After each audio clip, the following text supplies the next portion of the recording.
এই মুহূর্তে আমরা এখানে এসেছি কাটিগড়ার মাননীয় বিধায়ক খলিল উদ্দিন মজুমদার সাহেবের বাড়িতে।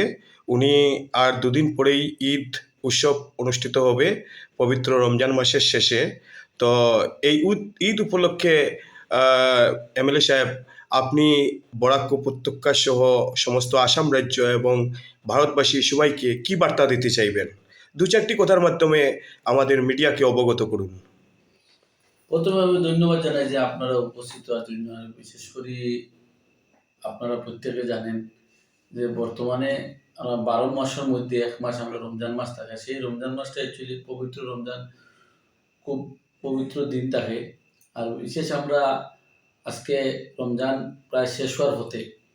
আর আগামী সোমবারে আমাদের বিশেষ করে ঈদ মুবারক, এবং বিশেষ আমরা আসাম এবং আমার বরাকগুলির প্রত্যেক জাতি ধর্মে আমরা ঈদের শুভেচ্ছা জানাই এবং আমরা শান্তি শৃঙ্খলা বজায় রাখি। কীভাবে আমাদের ঈদের উৎসব, যেটা খুব গুরুত্বপূর্ণ আমরা প্রত্যেকে, কারণ রমজান মাসটা বিশেষ করে আমরা জানি রমজান মাসে বহুত মানুষ অনেক কষ্ট করিয়া বিভিন্ন ক্ষেত্রে প্রায় ১ মাস বিভিন্ন ধরনের সমস্যা থাকে, বিভিন্ন ধরনের মানুষ, অসহায় মানুষ, বিভিন্ন ধরনের সহযোগিতা আমরা করি, সবেও সহযোগিতা করার চেষ্টা করে। কিন্তু ১ মাস বিশেষ করে রমজান ধরিয়া রমজান শেষ হওয়ার পথে আমরা আগামী সোমবারে আমরা ঈদ পাইতেছি। সেই হিসাবে ঈদর খুশি হিসাবে, ঈদ আমরা প্রত্যেকে জানি খুশির দিন, এবং আমরা সবাই চেষ্টা করবো যেন প্রত্যেক মানুষের লইয়া খুশি করতাম, ঈদর উৎসাহ করতাম।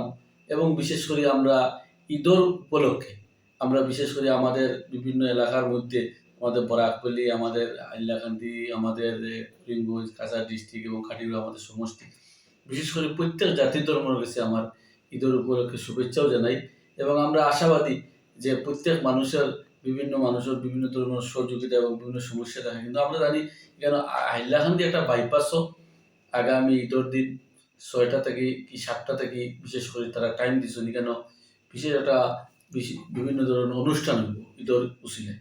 সেখানে আমিও যাওয়ার লাগে বিশেষ অনুরোধ রাখছেন, এবং গতকালকেও আমরা হাইলাকান্দির চক্কর মারিয়ে আইছি এবং বিভিন্ন মানুষের বিভিন্ন পরামর্শ পাইছেন।